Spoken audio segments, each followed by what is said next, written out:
How's it going? So this morning I just beat Danganronpa V3. If you don't know what Danganronpa is, then I made a video about it. It's basically anime Ace Attorney for better for worse. I mean, Ace Attorney kind of is anime too, but it's definitely more anime. Let's put it that way. But essentially, just go look it up. I was gonna explain it, but I'm like, go look it up because I have a lot I wanted to talk about, and I also don't have a lot of time. So, I beat the game. General thoughts. I think it's the weakest of the three, but I think it has moments which are the best in the entire series. I think mechanically it's the best of the series, as in, well, okay, so I made this Danganronpa video, right? I called it Danganronpa versus Ace Attorney on player immersion. Now, at the time, I also pronounced it Danganronpa because I didn't notice the third N there, but that's a whole other conversation. Point being, I don't like that video. If I made it today, it would be very different, and it would also be substantially longer because there's a lot of things that I didn't talk about in that video that I would like to talk about, that would have liked to talk about in hindsight. One of the points that I made in that video was about the mechanics of the game, and basically what I was talking about was, because the video was framed around immersion, basically what I was saying is that during the class trials, those like mini games that happen were kind of pull you out of the experience and they don't feel right. But I do think that they've gotten better at that as the series has gone on, and I think by the time you get to V3, I think you get some of the best trial mini games of the entire series. I don't think the sort of Ace Attorney, like, present evidence in the way that Ace Attorney does it would have worked in Danganronpa. However, I do think that there are times where you are pulled out of the experience because it's like, oh, you failed the minigame. Oh, suddenly everyone suspects me, even though we've already addressed my alibi. How does that happen, you know? And in the first one, it was like, oh, well, everyone voted for me, and I'm going to die. In this one, it's just like, oh, no, I don't know what's going to happen. And it's just like, do you want to retry? And it's like, okay. So failure states aren't really a thing in this game. And actually, one of the worst instances of failure states not really meaning anything is in the final investigation when you're investigating the whole school, because what happens is there's this agreement, and it's like, oh, if you don't investigate everything by dawn, then I'm gonna blow up the school because I'm cool or whatever. So you go through, and then it hits dawn, and it's just like, oh no, it's done. And then it's like, do you want to restart? Yeah, and then it just pushes the meter that from, like, you know, when you started to dawn to the halfway point, and then sets you back a few rooms. And I'm like, that was stupid. Why even have that deadline in the first place? It speaks to this series really wanting to. They make a good plot, and then they figure out how to make it work in the game, rather than making a game and then crafting the plot around it. You know what I mean? This series is definitely more focused on its plot and its story than anything else. Which is where I think this ending comes in, something that I just think honestly fell flat on its face. But let's talk about some good stuff, because I don't want to talk about every single trial. I don't want to talk about everything that happens in the game, but there are some points I want to make. So the first thing is, your first trial was really, well, let's just go through the trials, but I'm not going to explain all of them. First trial was good, and I like that it was brought back in the final trial because there was some mystery surrounding it. The second trial was probably the least interesting of the bunch. Not saying it was necessarily a bad case, but I didn't find it particularly interesting or overly exciting, and it was one of those cases where it was one of those cases where at first I was like, oh, this game's going to do something different because the person that I suspect isn't the person that it's going to be. But then it was, and I was like, okay.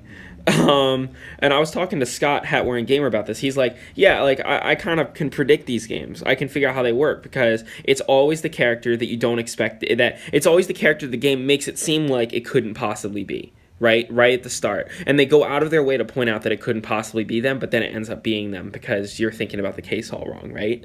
And so, yeah, that's the thing. I think the biggest success and probably the best case of the entire series is the third case, and I like it for a wide number of reasons. And I think the first reason is that it genuinely does subvert your expectations. You genuinely don't expect the culprit to be who they are, because genuinely, like, okay, spoiler territory, I suspected Samugi for the third case. 100%. And then what's his face was like, oh, let's do this little seance thing, and it's like, okay, that kind of came out of nowhere, and then she dies during the seance, and I'm like, well, he's in the room, so it clearly couldn't have been him. And then we go into the floorboards, and I'm like, oh, clearly it's got to be someone underneath the floorboards jamming the thing up. But then that didn't make sense when they were like, no, it was in the back of the neck. I was like, okay. But then it can't go through the bars. But then they were like, oh, actually, it can go through the bars, but only in this very specific circumstance. I was like, okay. I think I missed out on some dialogue there that kind of made it feel less cheap. But the other thing I really like about this case, and why I'm not going to say it's actually my favorite case in the series. Actually, I still like the grape apple room situation. I like it's the fourth chapter of 2. That's probably still going to be my favorite case in the series. But this case was really good because it sort of hints at some of the themes that this game is trying to tackle, where specific weapons that were used in prior Danganronpa games come back in this particular case. And so, but they come back in completely different ways. So the things that you expect them to do aren't necessarily what they do, and some of the things that transpire are like are kind of ridiculous, or not ridiculous, but like unexpected in their own way.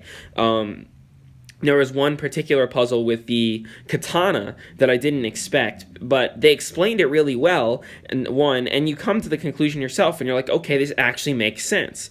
Because what it was is that the katana was stabbed into the effigy, and you won't know what this means if you haven't played the game, so you better freaking play the game before you hear all this. And he spins it around, and then it hits the lock. And I'm like, but it would miss. It's most likely going to miss. But then you figure out that, wait, no, it doesn't matter. Because if it doesn't hit the lock, then the door's unlocked, and you could just go back in and do it again infinite times, because it's the middle of the night. So it's like, okay. So then actually it is possible. And he could just be there for an hour continuously trying that, because it's the only way he can think of to lock the door without it being suspicious. So I'm like, okay, I can buy that. That's a good one. So I really like that. And when everything came together, it was a really satisfying case. I was really, really happy with that one. So that was probably my favorite case. My least favorite case by far is the fourth case. And the reason why is because they've done this before.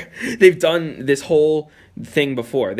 Everything they did in chapter 4 was done before. It was, we're going to throw you into this crazy situation that you don't expect, and you have to figure out how the world works in order to solve the case. This is the grape and apple tower thing again, except it's far easier to figure out because you can tell that the river clearly continues to the other side. Like the second the bridge thing appeared on the other side, I'm like, oh, the map loops, but I can't go through the loop. And then of course that's exactly what it is, except then they had to explain it, and they're like, oh, well, actually the loading point is actually at the end of the map, and the beginning of the map is over here in this little wall. And I'm like, you're overcomplicating it.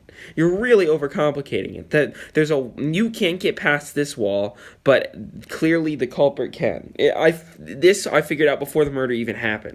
So when it was like, oh, the big reveal of what the world's like, it's like, come on. Where meanwhile, the grape and apple, I think it was apple, the grape and apple tower situation, that was genuinely confusing.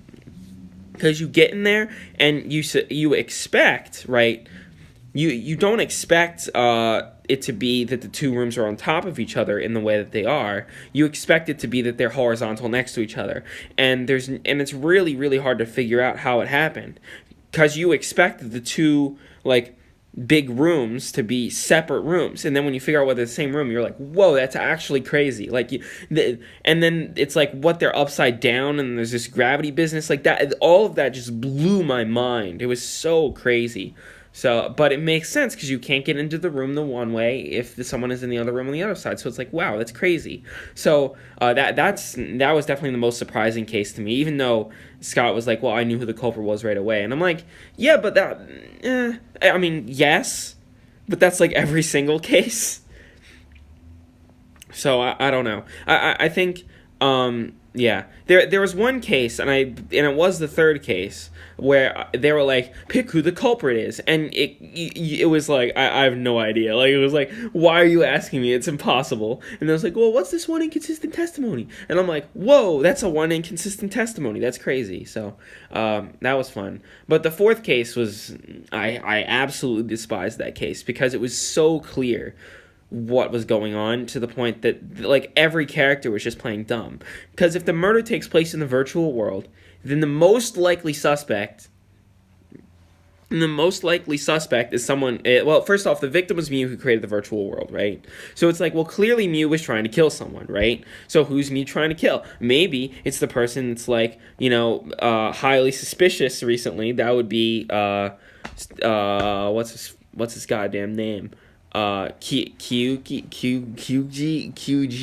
whatever fuck his name is, begins with a K.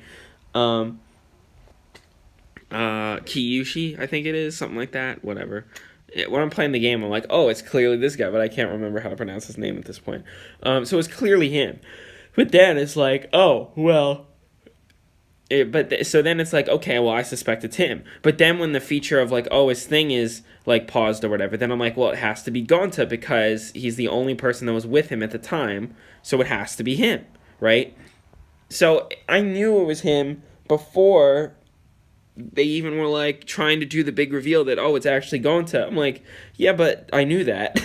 So that's one thing I hate about this series sometimes, is that they frame these things as huge reveals when you already know them beforehand. And the problem is that the difficulty slider doesn't affect that, because all the logic does, if you increase the logic difficulty, all it does is give you more options.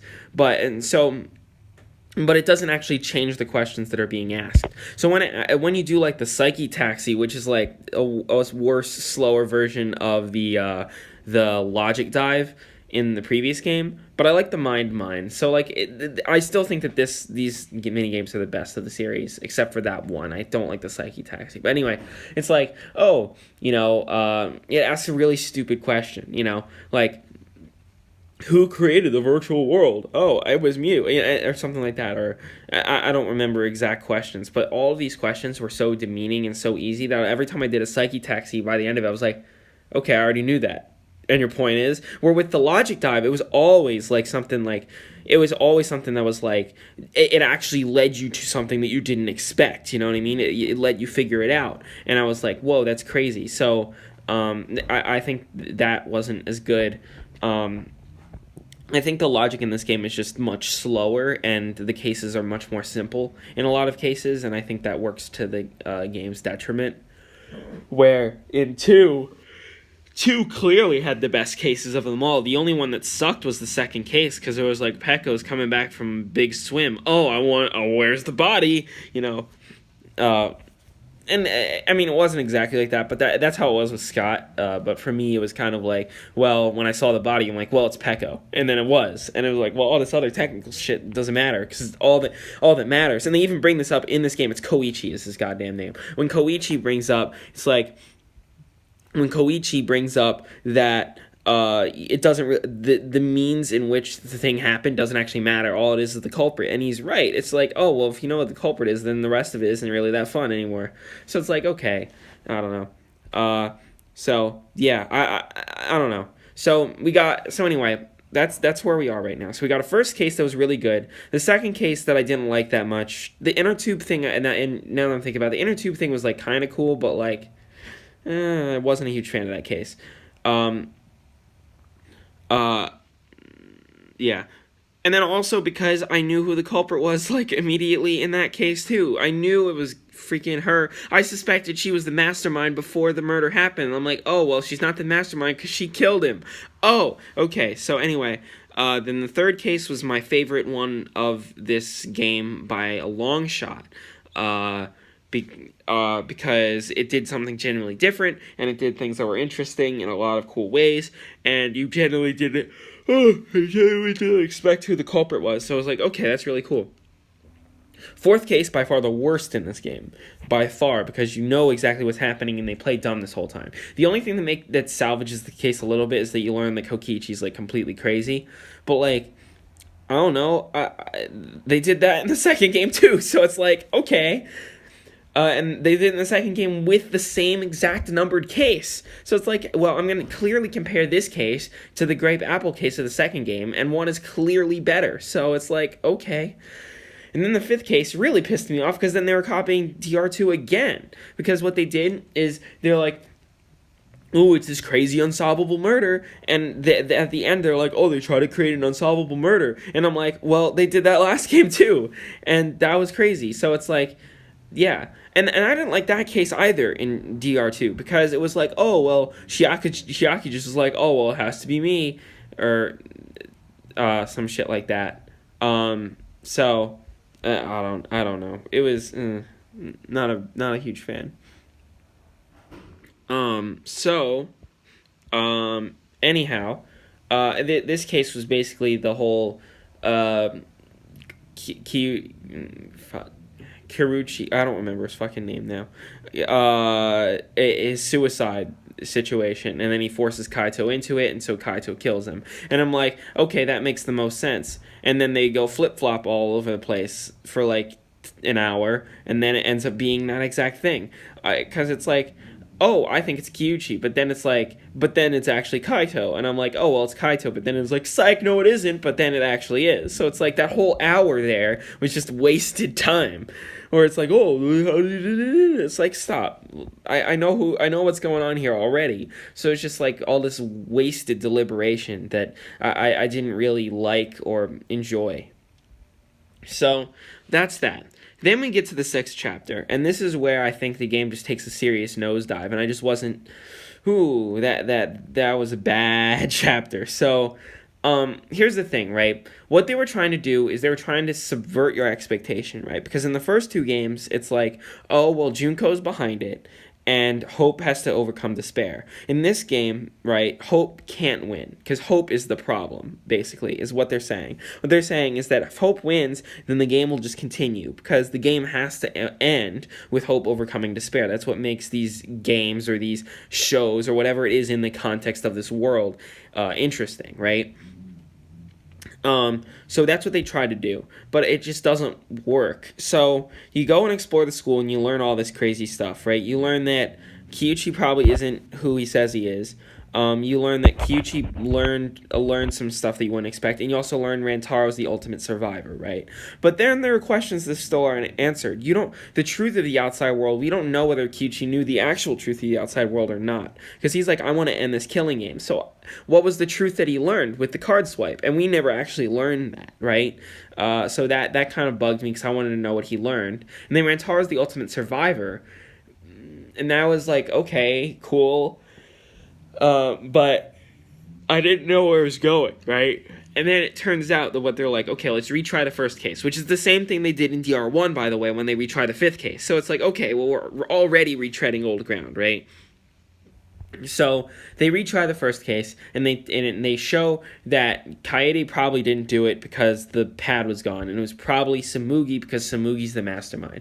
Of course Samugi's the mastermind because she's the most boring goddamn character in the entire freaking game. So of course she's the mastermind, right? Because she's the most boring character. No one cares about her. And after the first case, where they did the whole disguising thing. After that, she just kind of sat in the background. I'm like, oh, well, if she survived all this time, then clearly there's going to be something interesting about her in this last case, right? And clearly it was that she was the mastermind, right? But then she's like, oh, well, I'm not actually the mastermind. It's actually the people of the outside world who buy these games. And I'm like, oh, no. I get what they're doing, but like, no, stop. Because when you get into that territory, when you get into the point where you're breaking the fourth wall and you're saying, how dare you enjoy this game, then the only way to do that and make it work is to make you not enjoy the game. And the problem is, this entire case, I was still kind of enjoying the game. And so, thematically, it doesn't work. The only game that I've seen do this right is Undertale, and that's why I actually wanted to do my super long critical analysis commentary of Undertale, because I wanted to show how the game deliberately makes you not enjoy the game when you're not supposed to. But the script kind of went to this whole oblivion, and then other people kind of covered those topics a little bit. So now I'm not sure whether I'm ever going to cover Undertale at all on the main channel. But Undertale's the only game that did it, because when you killed someone, it was annoying. Because then if you wanted to do the like kill everyone ending, they had to go through the tedium of just killing guys, and killing guys wasn't fun. It wasn't. The fun thing was sparing them and trying to figure out their puzzles. That was fun, right? But then the whole idea is that's the fun part. The fun part is you spare people and have fun with that. But if that gets hard, then you're tempted to kill someone, and then you do that, and then you regret it later on, right? That's the whole point of Undertale. Here, what they're trying to do is they're saying, how dare you buy this game? How dare you buy this game that glorifies killing people, right? But then they ruin it because instead of making the game not fun anymore, or instead of trying to convince you, the player, that what you're doing as the player is harmful, they just let you take control of Kibo, and they're like, oh, Kibo is actually the representative of the outside world, so now you're him. And I'm like, what? And then they're like, then he's like, oh, well, he's the ultimate hope, so he's got to defeat everything with hope. And then Shuichi's like, no, hope isn't what we need here, because it's just going to keep it going. And then it's like, oh, well, he's got to convince Kibo. And I'm like, well, I'm the one that's supposed to be convinced. If Kibo is the voice of the outside world, and I am the outside world, and they tell you that I'm the outside world. They tell you that because they tell you that by you deciding not to save the game at the one point, at the bad ending, right? They're like, oh, and then Kibo's like, well, the outside world told me that I shouldn't save the game and I should, resolve this situation, right? And I'm like, well, the outside world then is me. I am the outside world in this case. So then why is it like Shuichi's like, let me hear the voice of the outside world? I'm like, I'm the outside world right here, and I'm telling you that you're right. So what's the point of that sequence? It's dumb. The only part that I kind of liked was the part where they were like, we abstain from participating in your killing game, and then you just have to sit there and let the games just play out. I thought that was really cool. Let the time limit run out. I thought that was like the coolest addition to this whole final case. But when they were like, oh, let me hear the voice of the outside world, I'm like, well, I'm the outside world. That's what you already established, game. So you can't just be like, oh, well, now I'm going to take control of Suichi and tell that godforsaken outside world. It's like, no, the outside world is me. I was the one that did that. So am I convincing myself? Because I'm already convinced. You've already convinced me that hope isn't what we need in this situation, and it wasn't ever what we really needed. So that whole sequence just plain doesn't work, right? But then it's like, okay, well, it might be forgiven because they're going to all sacrifice themselves, and then the game's just going to end, right? But of course they couldn't do that. They still had to have your goddamn happy ending that they were criticizing like 10 minutes earlier. So it's like, oh, well, it goes back to the title screen, and it's like, press any button to start, and I'm like, well, I can't press any button, and then it cuts this epilogue, and it's like, oh, well, they actually survived, they didn't actually die, and I'm like, but that's the thing that they said they couldn't do. If they survived, then it wouldn't work. So then why did because they said that the only way it would work is if they died, if everyone died with the game. That was the only way that the killing game would be defeated, right? So then why did they survive and then say to treat this like it's a good thing? It's not a good thing because their goal was to kill themselves to stop the game. That was the goal. So then why did they survive at the end? And then it's so bad. I that really bugged me. And then the other thing that bugged me, and it's kind of cheesy, but like they didn't play the Danganronpa theme, when they're doing the final non-stop debate. I was like, I kind of missed that. But then they played the Claire de Lune, and I'm like, that's cool, but you're not even talking about Kaede, so it just kind of is in there for like, oh, I want to cry, it's so sad. But it's not, because it's not. So, yeah, what really should have happened, right? Like, this is my opinion, right? But this is the way this could have worked, right? Is you don't have the bit where he's convincing the outside world, because while that was like really powerful in a way, you already established that I, the player, in the outside world, so I'm the only one that has to be convinced because I'm the one playing the game, right? And theoretically every player who plays this game should be convinced, right? So all they need to do is find a way to convince the player, right, that that's what it is. So I think that instead of that sort of sequence, it should be that there's like a non-stop debate where Shuichi's control is taken away from the player, and you're the one that he's arguing to, and then you have to try and counter it, but you can't because you're the outside world and you can't do it, or something. I mean, that's the best example I could give. Maybe even take control of Kibo and have it be like, because Kibo's the voice of the outside world or whatever, and you try and argue all of the points that you can, and Shuichi won't let you because he'll counter everything, you know what I mean? And then it's like, oh, well, you can't counter it because you have to kill yourself, and then it goes back to Shuichi or whatever, and then it's like, okay, well, we're all gonna kill ourselves, and then the trial ends, right? And trial ends, and the part where they take control of all the other characters, that was dumb. Cut that out. That was stupid. It's a waste of my time. So then they're like, okay, we're gonna kill ourselves, and then it should be the punishment, and then Kibo destroys the entire school and then blows himself up, right? And then at that moment, the game should freaking close. Like, I don't know whether that's even possible, but the game should just end. You know what I mean? There shouldn't be any credit sequence. There shouldn't be anything because the game itself is destroyed, right? That's the whole point. So you can hide the credits away in some menu on the main menu, but if you play the credits after that, then it's implying that the game will continue, right? So the whole point is that by killing themselves, the game ended. So it should be that the second Kibo blows himself up, the game ends, and that's it. And then there's nothing else after that. There's no epilogue. There's no happy ending because the happy ending is that the game is destroyed. That was what was previously established in this case. So yeah, that really pissed me off. And then the three guys were like, oh, well, maybe outside world will have some hope, or maybe it'll have lies. I don't know. And then they throw in the whole lie thing, because you could lie in this game. And it's like, well, lies are also truth. I'm like, they're literally not, because that's the definition of a lie. But okay, whatever you say. And I get the idea that, like, oh, lies can lead to truth, and I get that. But the way it was argued in that epilogue just really did not work at all. So yeah, that's my rant on Danganronpa 3, V3. V3 stands for 53, by the way. That's the big twist. Whoa, it's 53. It's the 53rd Danganronpa, which makes sense because the anime was 3 and it had a killing game in it, so it's like, okay. But then they had all these other logos for these other Danganronpa games, and, like, you know, that even though they did this, right, because they're like, oh, this would be an interesting twist, they're going to make another one. We all know they are, because that's how it works, is that when a game sells well, they're going to make another one. So the thing is that what they argue in this game is the exact thing that they're going to continue to do. They're going to continue to make Danganronpa games, and we're going to continue to buy them, and we're going to continue to play them, we're going to continue to enjoy them. So why make that point?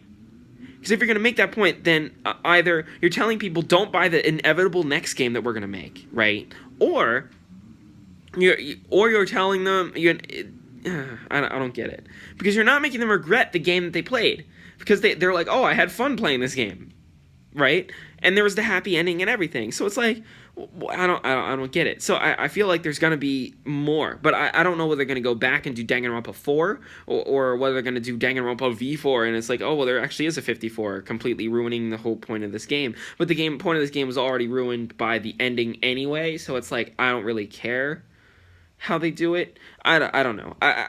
This is the weakest game in the series because of its 6th chapter, specifically because everything that it was leading up to just completely nosedives at the end there. And the first 2 games did a much better job at having a twist that really was satisfying and made sense. And I particularly like the twist in the second game. Where it's like, well, we're actually the bad guys, and we're in here to try and cultivate ourselves to be better. Right, I really like that twist. Where here in V3, it's like, oh, well, we're all fictional characters in this game or whatever. And then they're like, and then I'm like, well, okay, now it's getting kind of stupid. But then they're like, no, you're real people that volunteered for this. And I'm like, okay, so then this is real. Then this isn't fiction. I mean, your backstories are fiction, but then it isn't. So the only reason why they called it fiction is to make the player regret the game. But then they didn't do that. So woo! That ending was that threw me for a loop. But anyway, I got 50 minutes to eat some food, so I'm gonna go do that and then continue about the rest of my day. But that's my thoughts on Danganronpa V3. It was worst of the series, best mechanics of the series, worst of the series. I still like 2 the most, by quite a bit. Spoilers for the end of year list, V3 will not be on there because, yeah. So, see ya.